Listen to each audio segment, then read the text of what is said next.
Hace como 2 meses ya tuvimos la oportunidad de ir al campamento de niños. Les prometo que yo iba a cuidarlos, no iba a meterme en la alberca. Y el campamento de niños tenía el tema de Pentecostés, una de las fiestas y celebraciones más importantes de la iglesia cristiana. Y en una de las clases o de las actividades le preguntaron a los niños por qué había venido el Espíritu Santo. Entonces un niño levantó su mano muy emocionado y dijo, bueno, no me acuerdo exactamente qué dijo, porque lo primero que dijo me hizo reflexionar mucho. El niño dijo, cuando Jesús se fue al cielo, y eso me hizo pensar porque es una de las maneras que nosotros los adultos tenemos para explicarle a los niños cuando alguien ha muerto, ha partido y ya no está con nosotros. No podemos visitar a tu abuelo porque se fue al cielo. Y yo sé que no le podemos pedir una exigencia teológica ni conceptual a un niño, pero esa frase que él dijo, cuando Jesús se fue al cielo, me hizo pensar si muchas veces nosotros como creyentes, como cristianos, no actuamos como si el hecho de que Jesús esté en el cielo, sentado a la diestra de Dios, significa que Jesús ya no tiene nada que ver con nosotros, ya no tiene nada que hacer con nosotros. Jesús cumplió su propósito, ya se fue al cielo. Jesús ya no está con nosotros, se fue al cielo. Y digo esto, menciono esto hoy en particular, porque una de las fiestas importantes de la iglesia cristiana, en el calendario cristiano, es lo que se conoce como el Día de la Ascensión, que por cierto siempre cae un martes porque son 50 días después de la Pascua.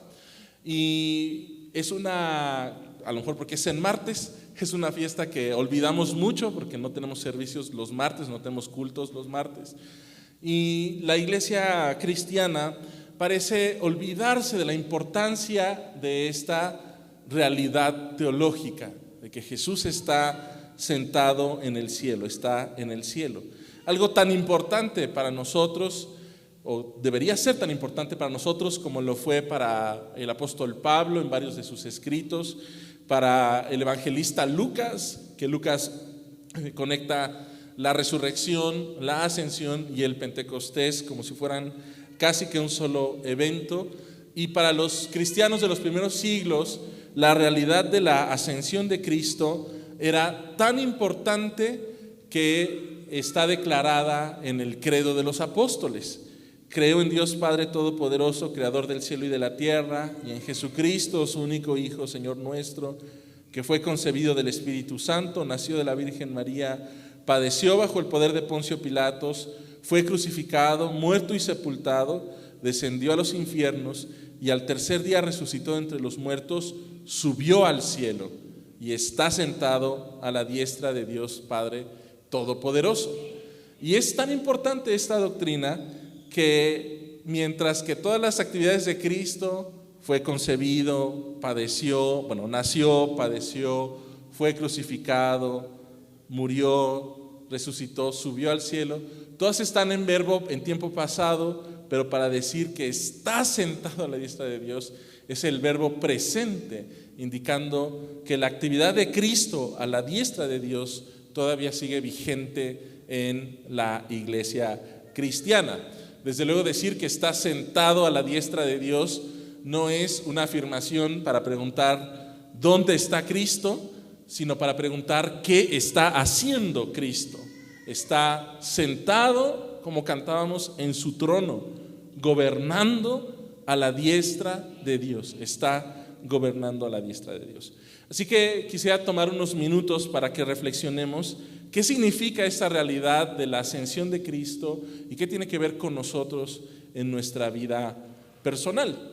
Leíamos hace unos momentos el pasaje de Hechos, cuando Jesús reúne a sus discípulos, le preguntan, Señor, ¿restaurarás ahora el reino a Israel? Jesús les dice, no les toca saber a ustedes los tiempos, pero recibirán poder cuando venga sobre ustedes el Espíritu Santo.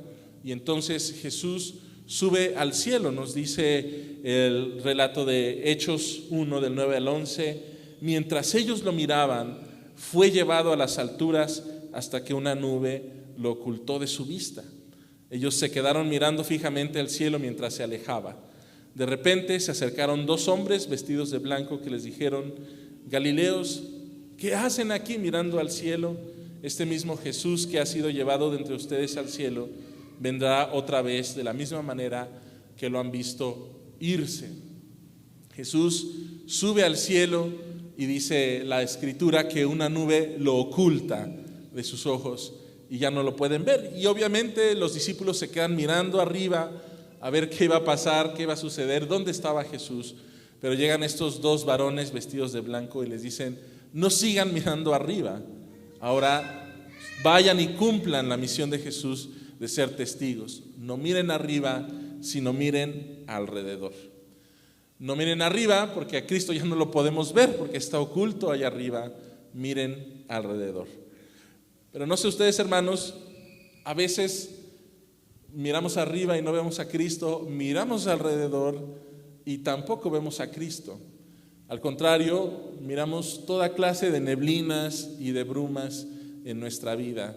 Vemos tristezas, vemos decepciones, desánimos, abandonos, tal vez incluso enfriamiento espiritual en nuestra vida, en la vida de nuestra familia. Y nos preguntamos: ¿dónde está Cristo? Si Cristo está allá arriba y está gobernando, ¿por qué el mundo está como está? ¿Por qué hay brumas? ¿Por qué hay neblinas en el mundo? Yo recuerdo una ocasión cuando era chico, veníamos regresando, me parece que de Acapulco a la Ciudad de México, y veníamos manejando en el coche. Me acuerdo muy bien porque era un Tsuru que tenía mi papá, que le habían prestado del trabajo, y veníamos por la montaña de Cuernavaca hacia abajo, y de repente empezó a llover y ahí se hace una zona de mucha neblina, no tanto como en otras regiones, pero hay mucha neblina, y entre la neblina y la lluvia no se podía ver nada hacia adelante. De plano mi mamá le dijo a mi papá: por favor apaga el coche hasta la orilla y vamos a esperar a que pase un poco.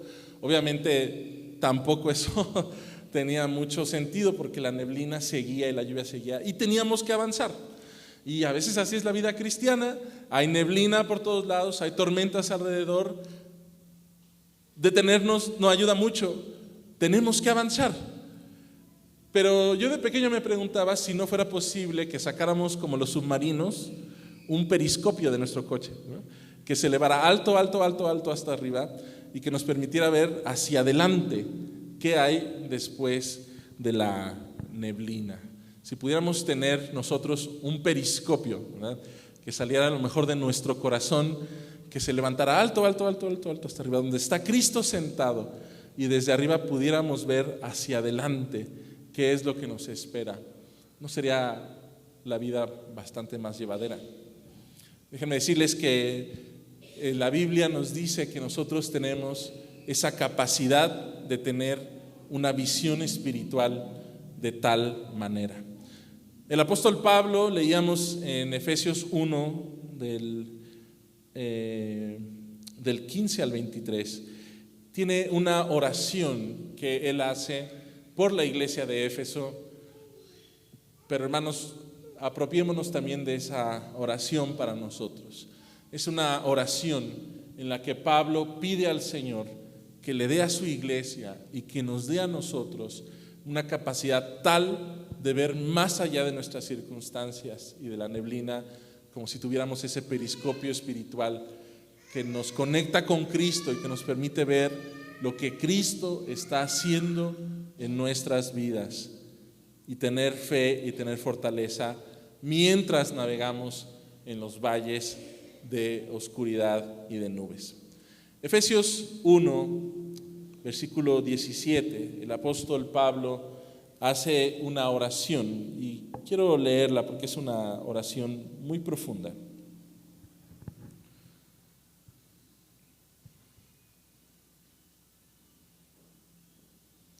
Dice así: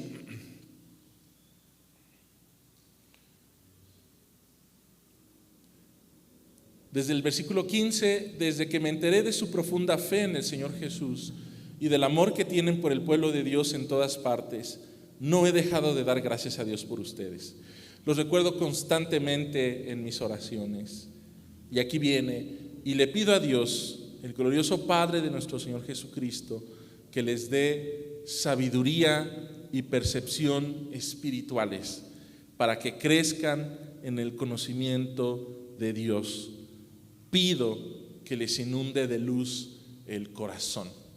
Otra versión dice: pido que les abra los ojos del corazón. Esa es la oración que el apóstol Pablo hace para nosotros como iglesia, que Dios ilumine nuestro corazón, que nos dé sabiduría, percepción espiritual, que inunde de luz nuestro corazón. La sabiduría y la percepción espiritual va más allá, hermanos, de entender los grandes misterios ocultos de la Biblia y de la palabra. Yo creo que a veces la sabiduría espiritual nos invita a reconocer que hay misterios ocultos en los cuales nunca podremos sondear, pero la sabiduría y la percepción espiritual son esas habilidades que nos permiten a nosotros percibir las cosas de Dios, conectarnos con las cosas de Dios. El apóstol Pablo en los Romanos dice que nosotros no sabemos cómo pedir, pero el Espíritu intercede por nosotros, y el Espíritu de Dios y nuestro espíritu se conectan en esta comunión. El apóstol Pablo entonces pide que esa vida espiritual que está dentro de nosotros se conecte con Dios. Lo profundo de nuestro ser se conecte con Dios, y que nuestros ojos del corazón, nuestros ojos espirituales, sean abiertos con tal luz que podamos ver la realidad de las circunstancias como Cristo las ve, que podamos tener ese periscopio espiritual que nos permita mirar más allá de lo que hay en cualquier circunstancia y en cualquier situación, que podamos ver más allá. Es interesante que el apóstol Pablo, pudiendo orar cualquier cosa, no pide que nuestras circunstancias sean cambiadas, no pide que la neblina sea disipada o que la tormenta cese, sino que el apóstol Pablo pide que en medio de la neblina, de la tormenta y de las circunstancias difíciles, nuestros ojos sean abiertos, que tengamos un cambio de visión, que dejemos de mirarnos con el Espíritu. A fin de que, dice el apóstol Pablo, podamos comprender tres realidades. Número 1, que podamos entender la esperanza segura que tenemos en Cristo. Versículo 18. Para que sepan a qué esperanza Él los ha llamado. La esperanza, yo creo, hermanos, es aquello que nos permite decir que las circunstancias presentes de nuestra vida no definen nuestra vida, ni definen nuestro futuro, ni definen lo que va a suceder aún en nuestro presente. La esperanza es lo que nos permite decir que aunque las cosas estén mal hoy, no van a estar mal siempre. Que aunque haya neblina y lluvia, no siempre habrá neblina y lluvia, que al final están los rayos del sol. Que aunque hay sequedad en el desierto, no siempre habrá sequedad en el desierto. Que aun cuando hay tristeza y dolor, no siempre habrá tristeza y dolor, porque en Cristo hay esperanza para nosotros. Y si podemos ver desde ahora esa esperanza, podemos dar pasos firmes y seguros en la bruma. Hermanos, no necesitamos andar por un camino seguro. El salmista decía, aunque ande en valle de sombra o de muerte. Y el profeta decía, aunque tenga que pasar por el fuego y por las aguas. No necesitamos andar por un camino seguro, pero sí podemos dar pasos seguros cuando tenemos una esperanza que proviene de Dios, que contra toda circunstancia y contra todo pronóstico nos permite avanzar hacia adelante. Es la esperanza a la cual Él nos ha llamado. Número 2, el mismo versículo 18, para que sepan cuál es la riqueza de su gloriosa herencia entre el pueblo santo. ¿Cuál es la riqueza de su gloriosa herencia?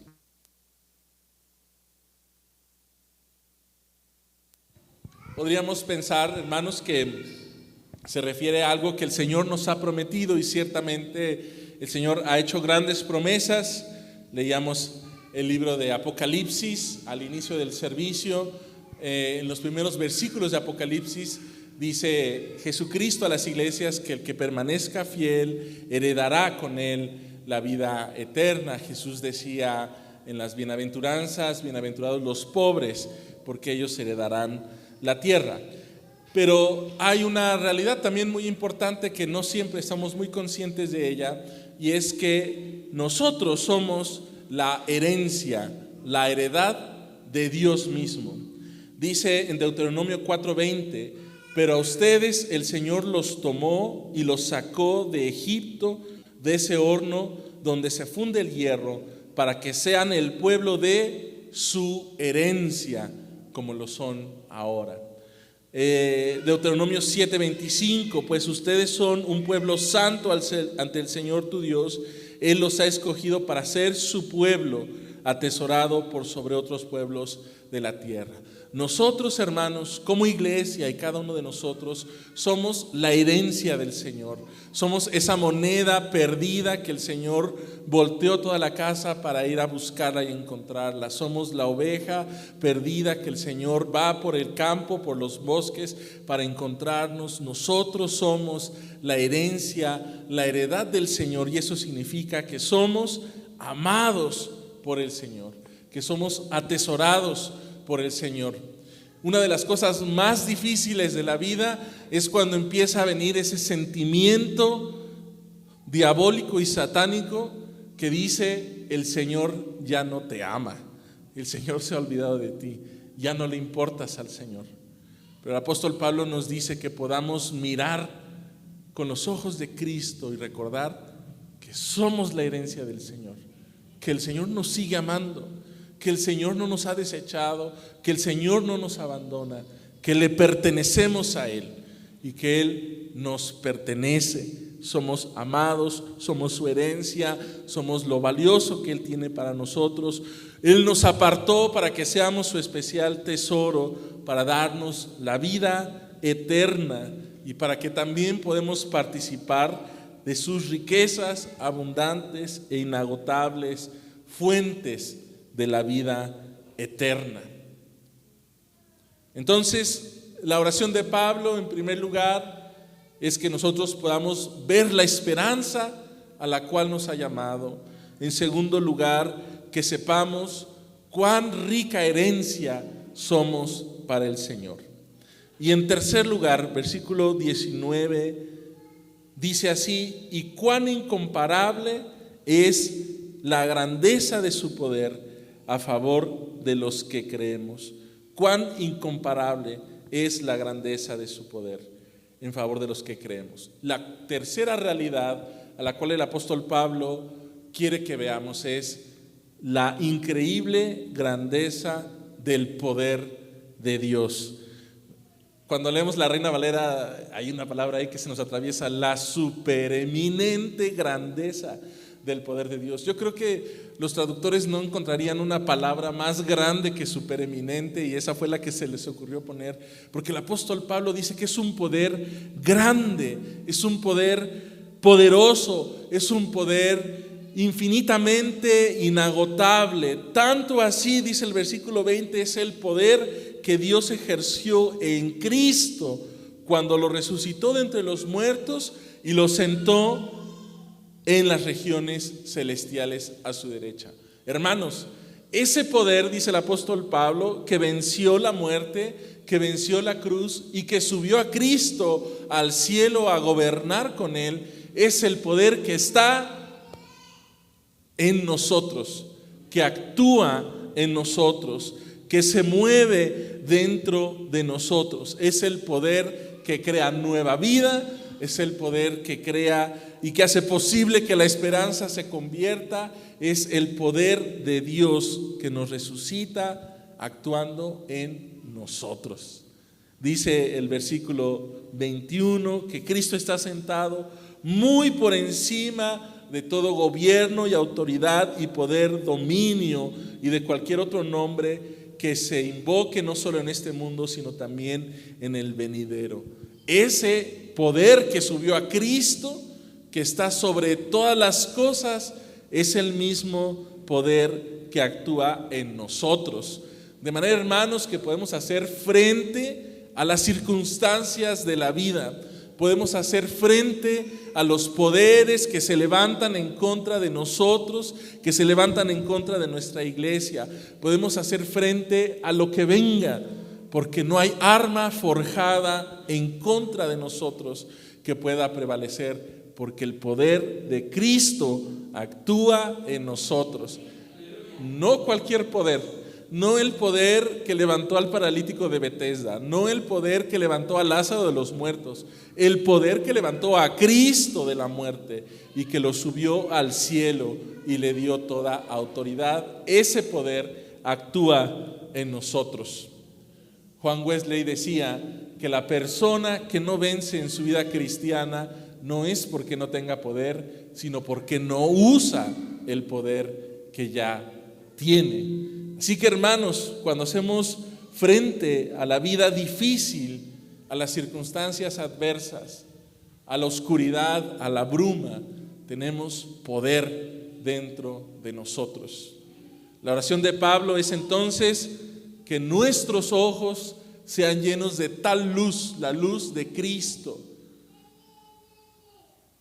y que nuestra visión sea ascendida al cielo con Cristo, y que desde ahí podamos ver hacia adelante, encima de toda la bruma, y que podamos dar pasos firmes, puestos los ojos en Jesús, el autor y consumador de nuestra fe.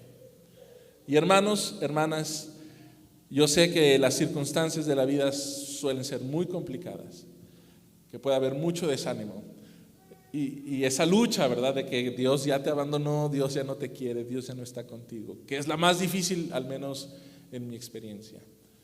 Pero esta oración es para nosotros, que tengamos tal sabiduría y percepción espiritual, que nuestros ojos se inunden de luz y que se abran los ojos de nuestro corazón para mirar a Cristo. ¿Quién quiere que sus ojos sean abiertos?